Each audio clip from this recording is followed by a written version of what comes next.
The Resident Evil 3 remake is a game that I really enjoy, but I also fully admit is very flawed. It's a very fun and entertaining game that I can literally sit down and beat in one sitting. And for a full $60 priced game, that's not necessarily what I'm looking for, and I'm sure that most people felt the same way when this released. So today I'm giving my thoughts on this Resident Evil 3 remake, of course, and why I still think that it's a really good game, even if it's not quite as good as maybe it could have been, and why some fans are disappointed, but while I still enjoy it, or why I still enjoy it. So without any further ado, guys, thanks for clicking on today's video. If you end up liking, don't forget to, or if you end up liking the video, don't forget to like this, and also subscribe if you're new. Without any further ado, let's just hop right on into things.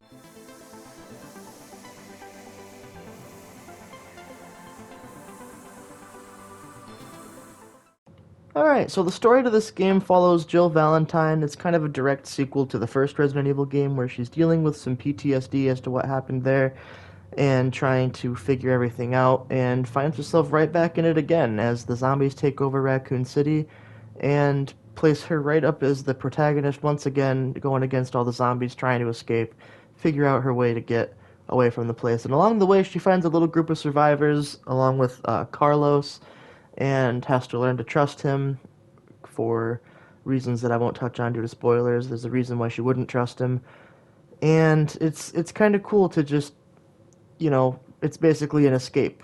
The entire point of the game is to just get away.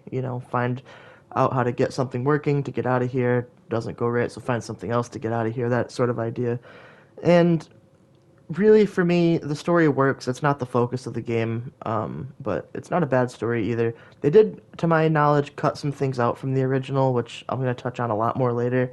Um, but you still have a very cohesive story and a enjoyable one. Again, it's not the focus of the game. Moving on, though, to the world, this is the same Raccoon City, of course, from Resident Evil 2. However, a lot of it's focused on different areas that you never went to in the second game. So, in the second game, you spend most of your time at places like the police department or the sewers or the lab at the end. And in this game, you do kind of go to most of those areas, but they're different. And even then, they're not the primary focus. The primary focus is kind of a different section of the town that you didn't go to in the second game. And when you do go to those areas, the police department, they are different and changed, or the sewers, it's different. It's a different chunk of the sewers that you didn't go to in the second game. And so it's nice, it's some variety. You get to see more of the town. I liked it. It was never an issue for me. I know some people don't like the fact that it's just kind of the same place again. I personally do not share that opinion on it. Now, as far as the gameplay goes, it is a bit more action focused than its predecessor.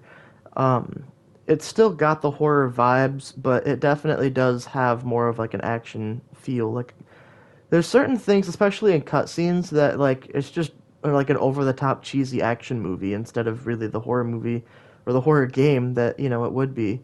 Um, but it still absolutely has its horrors, right? With the zombies or other creatures chasing you. You of course have Nemesis, who is very underutilized, but in theory is kind of like Mr. X from Resident Evil 2, where he follows you around and hunts you down.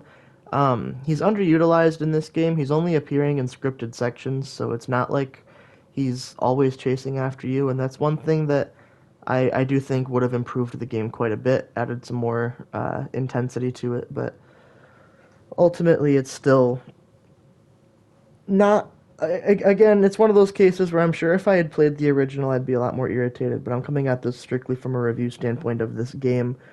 Um, and otherwise, the gameplay is basically exactly the same from what we've come to expect from Resident Evil. The gameplay is very similar to 2, even if the tone and the style is a bit more action focused, if that makes sense. Where you're still limited in resources, but there's a lot more enemies to be fought, and you're getting more resources as the game is also a bit faster paced, which is a good segue into kind of my biggest complaint with the game, which is just the lack of game.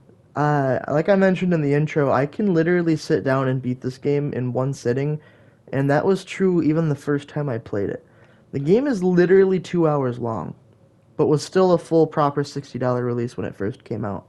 It was literally a 2 hour game that should not have only been a 2 hour game. As I mentioned, the game is very fast paced, which I don't mind. However, I feel like with the story they had to tell, they could have very easily changed the very, like, just the pacing of the game to be less actiony and a bit more horror-y, which is what the game, I think, was trying to go for here. And I feel like it would have very much benefited from that.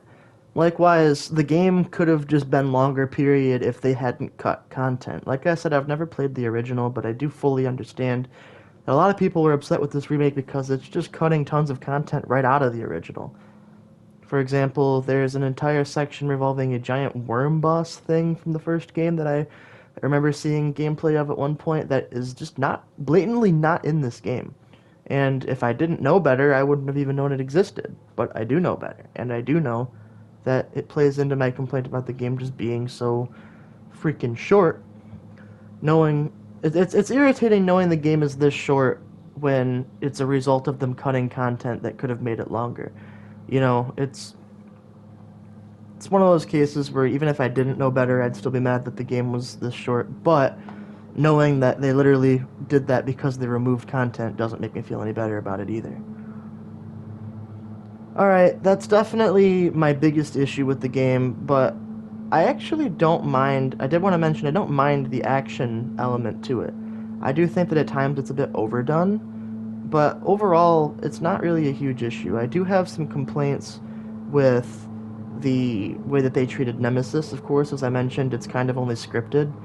I feel like Nemesis is supposed to be what Mr. X was in Resident Evil 2, in the sense that he's supposed to be the super memorable. The neighbor's got a lawnmower out outside. I don't know if you guys can really hear that in the review, but I apologize. Really, really loud lawnmower, like right by my window where I'm trying to record, bro. Come on. But I feel like Nemesis, I do feel like he's extremely mistreated here. Not only is he underutilized and really barely pops up for, you know, a person who's supposed to clearly play a big role in the story, but also just the sheer fact that he is also just so easy to dismiss.